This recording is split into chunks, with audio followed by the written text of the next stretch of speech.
Everyone, this is Tuba from তুবাস blog. আজকে আপনাদের সাথে শেয়ার করব আমাদের নরওয়ে ট্রিপের লাস্ট পার্ট। হ্যাঁ, আমরা এখন এই জায়গাটা ছেড়ে চলে যাব। আমরা অলরেডি ব্যাগ ট্যাগ গুছায় বের হয়ে আমাদের অ্যাপার্টমেন্ট লক করছিলাম। আর এই সময়টাতে আমার যে মন কি খারাপ লাগছিল, আমাদের ক্যাটটাকেও রেখে যাচ্ছি যেটা আমরা কিছুক্ষণ আগে বানিয়েছিলাম। আর আমরা যখন যাচ্ছিলাম তখন স্নো আবার স্টার্ট হয়ে যায়।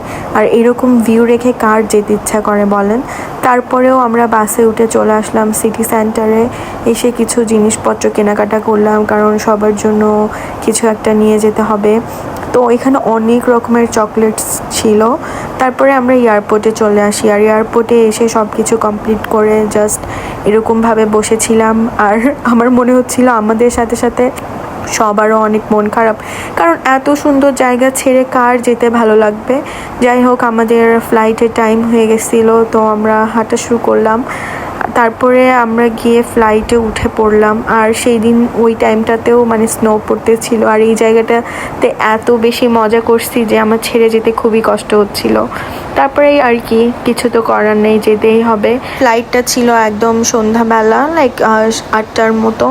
তো আর কি, মন খারাপ নিয়ে উঠে বসে পড়লাম। তার কিছুক্ষণের মধ্যে প্লেন টেক অফ করলো।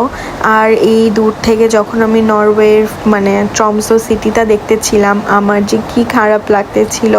মনে হচ্ছিল এই তো কালকেই আমরা কত মজা করতেছিলাম, আর আজকে এই জায়গাটা ছেড়ে চলে যাচ্ছি।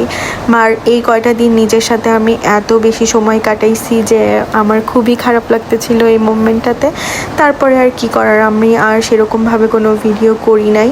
এই পর্যন্তই ছিল আমাদের নরওয়ে ট্রিপ। আপনাদের কেমন লাগলো এটা আমাকে অবশ্যই কমেন্ট করে জানাবেন। আর সবাই খুব ভালো থাকবেন। দেখা হবে নতুন কোনো দেশে নতুন কোনো ব্লগ নিয়ে। সবাইকে আল্লাহ হাফেজ।